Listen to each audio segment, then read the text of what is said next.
Season 11 is fast approaching, and with a new season comes new changes. This season, Riot is completely reworking items. Just about every single item is going to get new effects and new costs. One of the biggest components to these changes are Mythic items.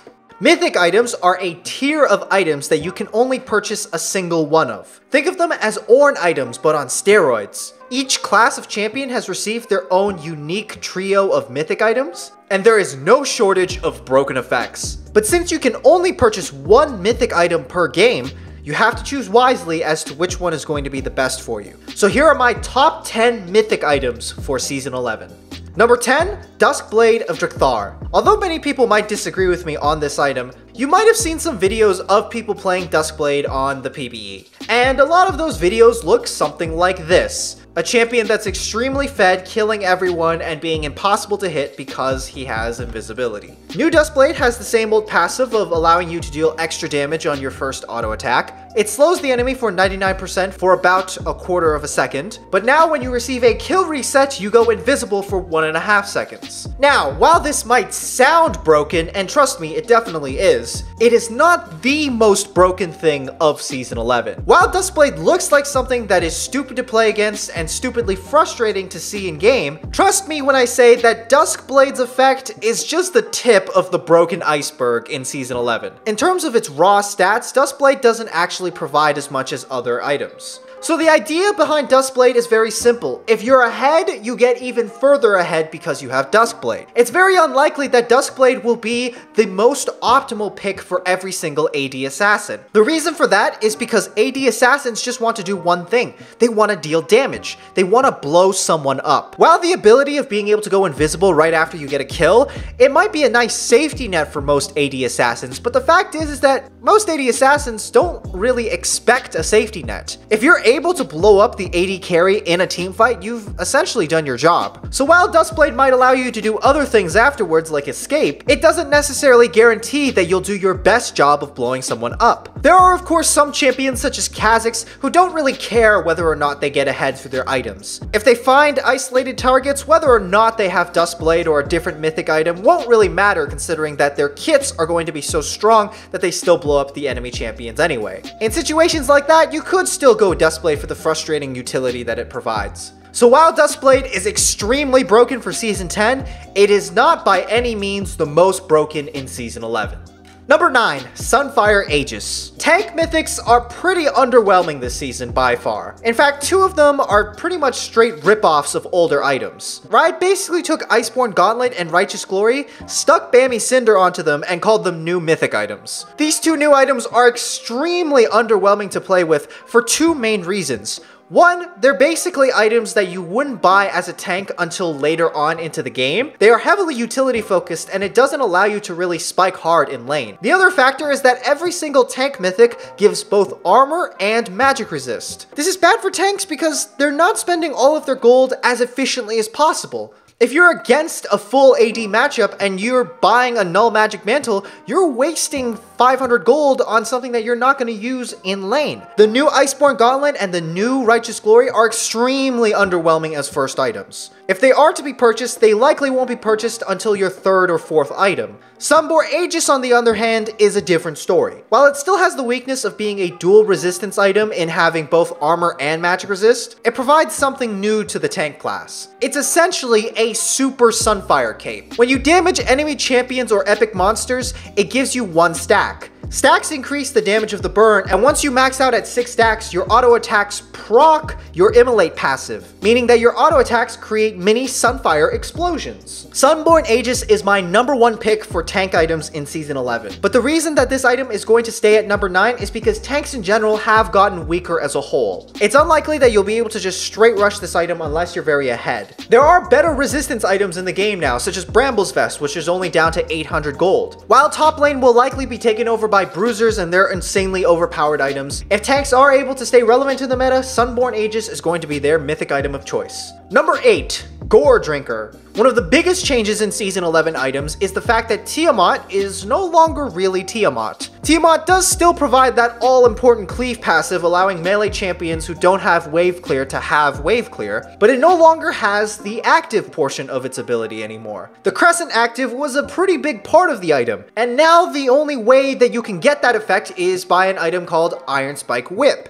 which is a mythic unique, meaning you can only purchase this item if you're looking to buy one of the 2 mythic items that this item builds into. Stridebreaker is a pretty mediocre item, and Goredrinker is flat out broken. Goredrinker is likely to be the core mythic item for many juggernauts ahead. It provides AD, HP, ability haste, regen, and it has a steroided version of the old Crescent active. Not only does it deal damage for you, but it also heals you based off how many people you actually hit. On top of that, the active itself can be reduced by ability haste, so its short 15-second cooldown can get even shorter with more CDR. This means that in a semi-long teamfight, you can probably get Goredrinker off several times. And Goredrinker itself provides all other legendary items with 5 ability haste. And just to top it all off, it gives you a nice little last stand passive, giving you up to 15% more bonus damage based on your missing health. All of the new bruiser items are pretty strong in and of themselves. It was slightly difficult to choose between Goredrinker and Sacred Devourer, but the reason that I did not choose Sacred Devourer is because Sacred Devourer feels more like something that you would get on a bursty ranged champion. All in all, the new bruiser mythics are pretty broken. The other items such as Sacred Devourer could easily make it onto this list, but Goredrinker is the one that feels the most impactful immediately for juggernauts and bruisers. It is a simple effect, but that's what juggernauts are. They're simple champions that simply outstat you. Number 7, Prowler's Claw. This is my best pick for traditional AD assassins. It provides the most attack damage and lethality out of the 3 assassin mythics, and it comes along with a short range dash that deals damage similar to that of Duskblade while reducing their armor by 30% for 3 seconds. Its mythic passive also grants other legendary items 5 lethality as well. This item is exactly what AD assassins are looking for, an extra dash into their kit. It's about the same range as a flash, but it's actually better than a flash, because not only are you dealing damage and shredding their armor, this ability is similar to Talon's Q in the idea that it follows players if they themselves use dashes or flashes. Its cooldown is a mere 60 seconds, which means that it's around the same timer as an early game ultimate. If you want to start snowballing and you're looking for the most bang for your buck, Prowler's Claw is absolutely the way to go. Number 6, Eclipse. Although I said Prowler's Claw was my number 1 pick for AD assassins, Eclipse is going to be higher on my top 10 list, because Eclipse is frankly just more broken. The reason being is that Prowler's Claw is more suited for traditional assassins, while Eclipse can pretty much go into any role. It provides the same amount of attack damage and lethality as Duskblade, while also tagging on Omnivamp as well. Omnivamp is a new old stat in League of Legends, where basically you heal off of everything that you do. The reason that Eclipse isn't really suited for assassins is because Moonstrike isn't something that assassins particularly want. When you hit a champion with 2 separate attacks or abilities within 1.5 seconds of each other, it deals physical damage equal to 10% of the target's maximum HP and grants you a 30% move speed buff, along with a fairly sizable shield scaling off of your bonus AD. This has a disgustingly short cooldown of 6 seconds for melee champions and 12 seconds for ranged champions, and it grants other legendary items 4% armor penetration. This is one of the few items that actually got nerfed on the PvE while it was on testing, because it used to be 16%, but Riot decided that was probably a little bit too much. Don't worry, Eclipse is still super broken, but Eclipse perhaps is not the best item that you want on an AD assassin. While the damage and the move speed is obviously very good, the shield itself isn't really something that an assassin really wants or needs. Because of the short 6-second cooldown on Moonstrike, Eclipse really shines in dueling and sustained fights. While assassins look to blow up people in just a few seconds, Eclipse can shine more for sustained fights and skirmishes. Ranged champions such as Senna have a great time abusing this item. Their safe range and short combos allow them to easily proc Moonstrike on anyone that they play against. But of course, the real reason that Eclipse is so highly valued is the Omnivamp. Omnivamp currently only exists on 3 completed items in the game, 2 of which are mythic items. Omnivamp is just one of those stats that make you feel stronger. Healing for 10% of everything that you do, I don't think that needs an explanation as to to why that's stupidly broken. While Eclipse might not be the go-to item for every AD assassin, it will definitely find its place among other roles in the game. Number 5, Trinity Force. Trinity Force is an item that has been in the meta since its inception, and Season 11 is going to be no exception. Trinity Force is now 400 gold cheaper than it used to be, and it has been buffed significantly since last season. First off, Sheen only costs 700 gold now. It no longer grants mana, but most AD bruisers don't really care about that. Champions like Irelia, Jax, Fiora, their spikes are going to be harder, stronger, and faster. Sheen is something that you can consistently purchase as your first back item.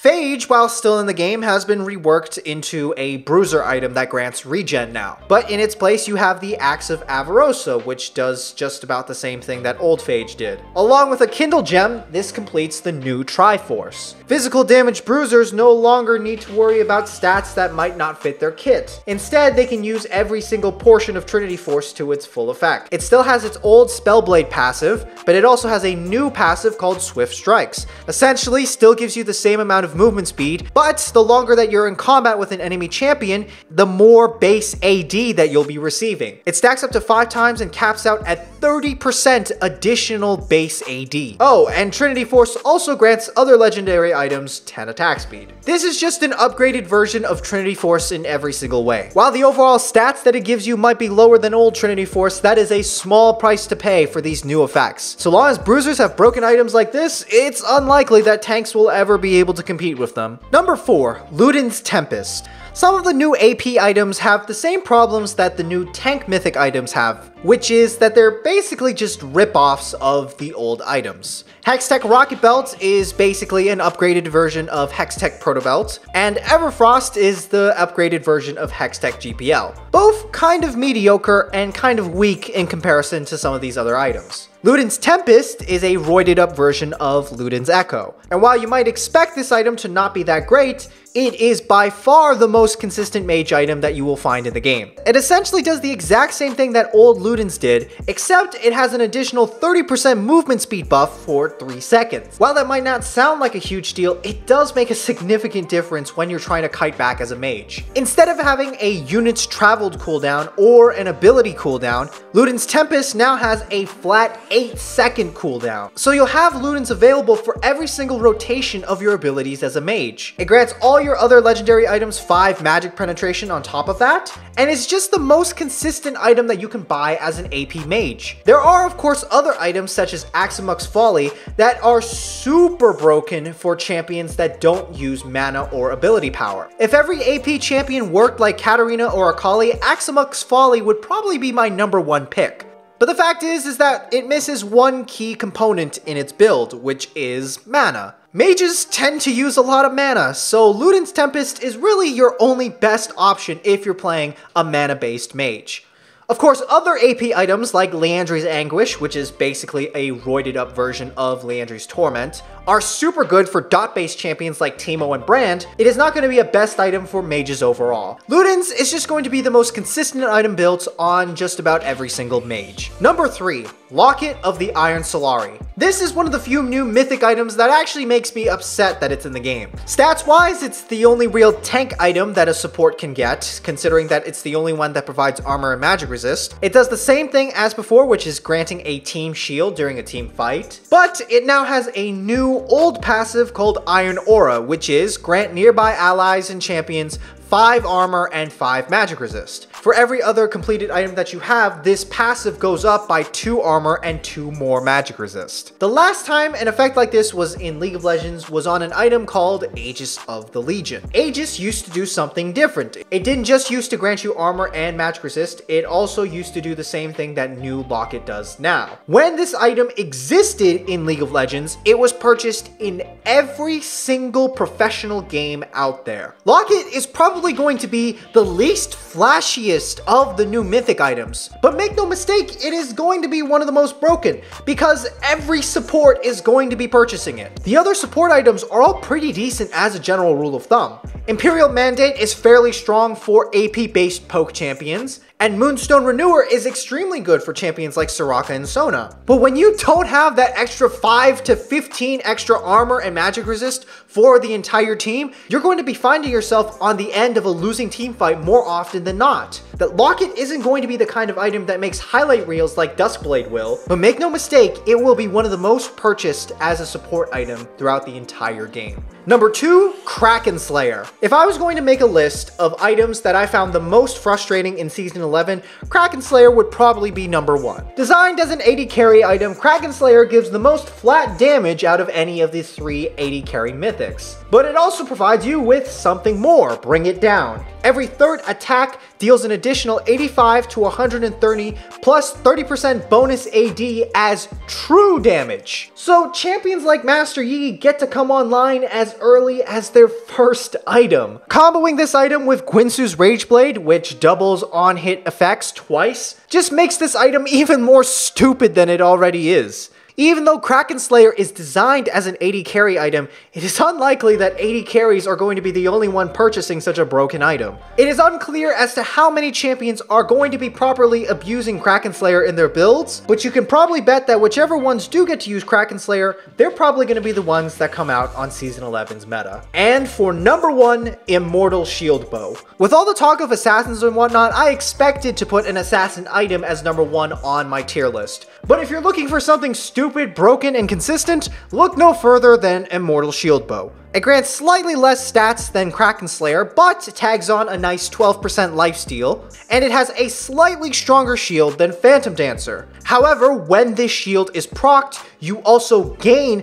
20% lifesteal for 8 seconds. On top of all that, all your other completed items grant you 5 AD and 50 HP. If you're an 80 carry that's worried about getting blown up all the time in Season 11, that's probably your fault because you didn't buy this stupid item. For the low price of just 3,400 gold, you're going to have a cost-effective crit item along with a fat shield and 32% lifesteal. That is 12% more lifesteal than Bloodthirster. Immortal Shieldbow might not be the best item to purchase as your first item, considering that there are better options such as Infinity Edge or Blade of the Ruined King. When it comes to the late game, if you're an 80 carry and you want to survive, look no further than Immortal Shieldbow. If you decided to be greedy and buy Kraken Slayer instead of Immortal Shieldbow, you're either a complete god or you're just really greedy. Whatever the case may be, Immortal Shieldbow is going to be the most consistent item for 80 carries in Season 11. That's my list for top 10 items in Season 11. What do you guys think are going to be the most broken items in Season 11? Let me know in the comments below.